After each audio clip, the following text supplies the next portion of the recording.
بسم اللہ الرحمن الرحیم۔ یہ فصل ہم نے شروع کی تھی بعض برے عقیدے اور بری رسموں کے بیان۔ اس میں سے پہلا حصہ ہم نے پڑھا ہے کہ وہ بعض برے اعمال جو انسان کو کفر و شرک تک لے جاتے ہیں۔ اب اس میں دوسری قسم کے وہ اعمال بتا رہے ہیں، وہ بری عادات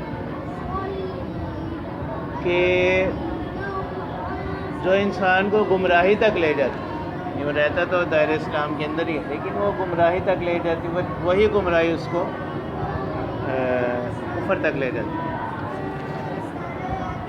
تو بدعت اصل میں کہتے ہیں، بدعت کا لفظ جو ہے یہ بدعون سے نکلا ہے۔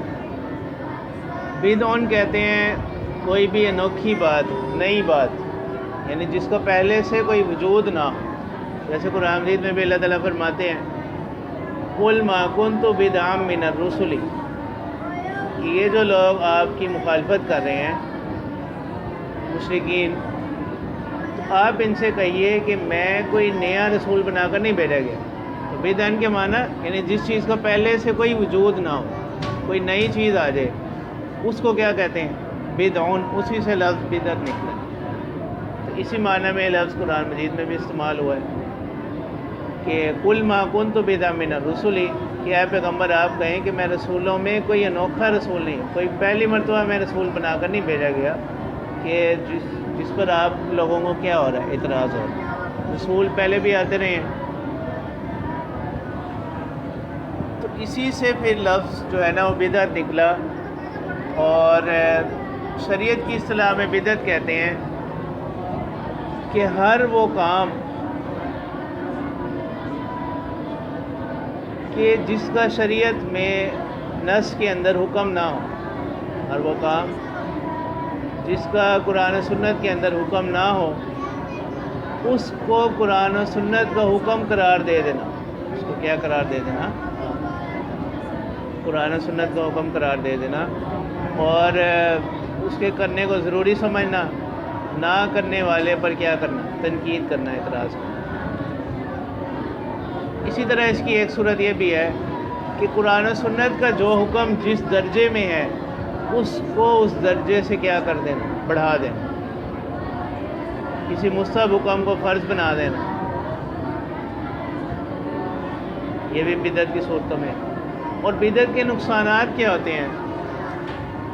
تو حدیث مبارکہ میں آتا ہے کہ اللہ کے رسول صلی اللہ علیہ وسلم نے فرمایا فَإِنَّ كُلَّ مُحْدَثَةٍ بِدْعَةٍ، کہ ہر بنائی ہوئی بات یہ کیا بدعت ہے، وَكُلُّ بِدْعَةٍ ضَلَالَةٍ، اور ہر بدعت گمراہی ہے، وَكُلُّ ضَلَالَةٍ فِي النَّارِ، اور ہر گمراہی انسان کو جہنم تک لے جانے والی ہے۔ اصل میں بدعت کے اندر اتنی سختی کیوں رکھی گئی؟ وہ اس لیے کہ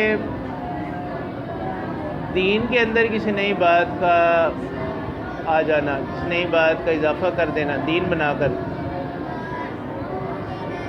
اس کو ضروری سمجھنا،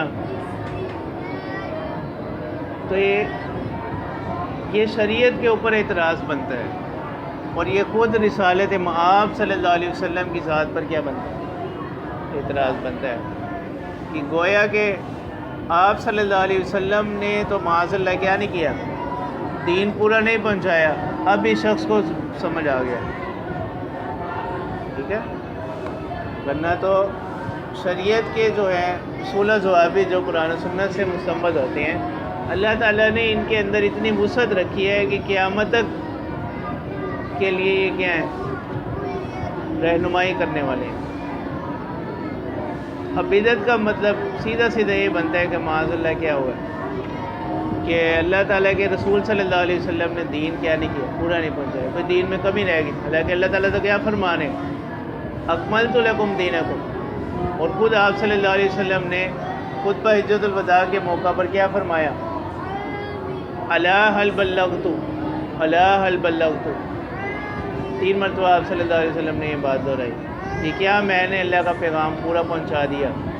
تو تمام مجمع نے یہ کہا کہ یقیناً آپ نے کیا کر دیا، اور ہم اس پر کیا ہیں؟ گواہ بنیں۔ اسی وجہ سے بدعات کے اندر جو ہے بہت زیادہ سختی رکھی گئی کہ اللہ کے رسول صلی اللہ علیہ وسلم نے فرمایا کہ من احدث فی امرنا ھذا، کہ جس نے ہمارے اس دین کے اندر کوئی نئی بات پیدا کر دی جو اس سے نہیں ہو، تو فَهُوَ رَدٌّ اس کے دو معنی کیے گئے. ایک تو یہ کہ وہ بات مردود ہے، اور ایک معنی ہے کہ وہ شخص کیا ہے، مردود، یعنی اس کا اب ہماری ملت سے، ہمارے دین سے کوئی تعلق نہیں ہے، بلکہ یہ تو ہوگی نا اس کی بات. یہاں تک کہ شریعت نے یہاں تک بھی حکم دیا کہ ایسے شخص کی تعظیم بھی نہیں کرنی. من وقر صاحب بدعۃ فقد اعان علی ہدم الاسلام، کہ جس نے کسی بدعتی شخص کی تعظیم کی، اس کا اکرام کیا، اس نے گویا اسلام کی عمارت کو گرانے میں کیا کی، مدد کی. حالانکہ اس نے تو کوئی نئی بات نہیں کی، لیکن اس نے اس شخص کی تعظیم کی جو کیا بدعات کا کیا ہو رہا ہے، مرتکب ہو. اسی وجہ سے بعض فقہا انہوں نے بڑی سخت رائے رکھی، انہوں نے ایسے شخص جنازے پڑھنے سے بھی کیا کیا، منع کیا. گو کہ اہل سنت کا جو اجماعی یہ ہے کہ جو شخص بھی جس کی وفات کس پر ہوئی، کلمے پر ہوئی، اور اس کو کوئی ایسا عقیدہ جو قرآن جو بنیادی عقائد ہیں ان کے خلاف نہ ہو، تو وہ اس کا بہرحال کیا کیے جائے، اس کی نماز جنازہ پڑھی جائے گی. شدید مشہور حدیث کی وجہ سے کہ ہر شخص کی نماز جنازہ جو ہے وہ کیا کی جائے گی، پڑھی جائے گی، جب تک کہ کوئی صراحتاً اس سے کوئی ایسا بات معلوم نہ ہو جو قرآن سنت کے بنیادی عقائد کی کیا منافی.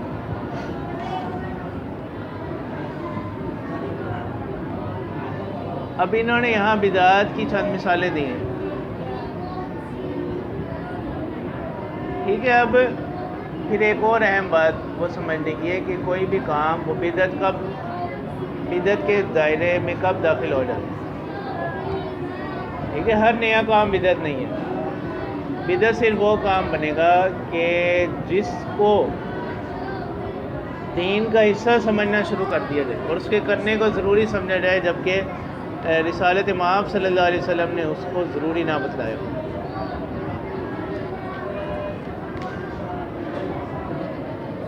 تو یہ اس وقت بدعت بنے گا. ٹھیک ہے، محض کوئی بھی نیا کام کر لینے سے وہ بدعت نہیں بنے گا. وہ بدعت اس وقت بنے گا جب اس کام کو دین کا حصہ کیا کرنے لگے، سمجھنا شروع کر دیا جائے. اور دوسری دو باتیں اس فصل کے اندر وہ ہیں بری رسمیں اور بری عادات، بری رسومات جو کسی بھی معاشرے میں رائج ہو جائیں.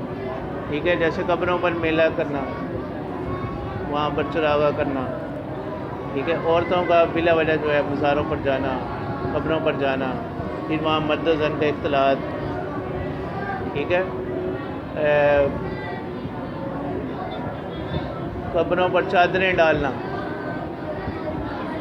کہ اگر بہت ہی ضرورت ہو، ایک چادر ہے بس، اگر وہ پرانی ہوگی، بوسیدہ ہوگی، پھر چلو بندہ کہتا ہے کہ تبدیل کر. پختہ قبریں بنانا. ٹھیک ہے، اور قبر کی تعظیم کے اندر شرک تک چلے جانا اور یہ سمجھنا ہے کہ جو صاحب قبر ہیں وہ اس سے کیا ہو رہے ہیں، خوش ہو رہے ہیں.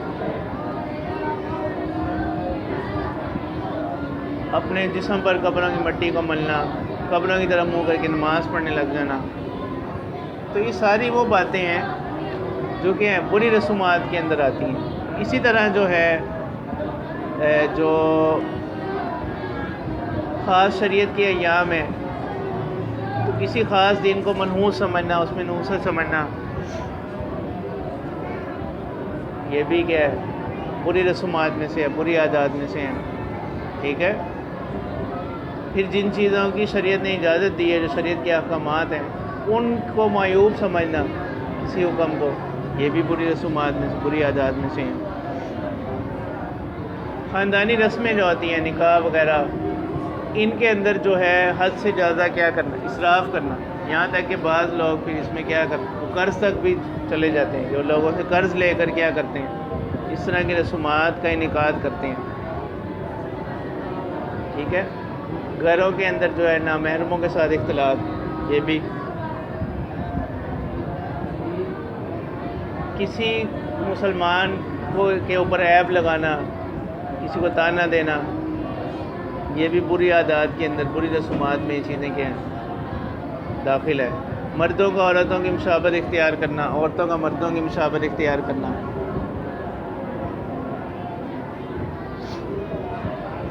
یہ بھی. بغیر وجہ کے نمازوں کو چھوڑ دینا یا قضا کرنا، یہ بھی گناہ کی باتوں میں، بری رسومات میں یہ چیز کیا ہے شامل ہے۔ تو یہ دوسری فصل تھی جس کے اندر بدعات کو بیان کیا گیا، بری رسومات کو، بری باتوں کو بیان کیا۔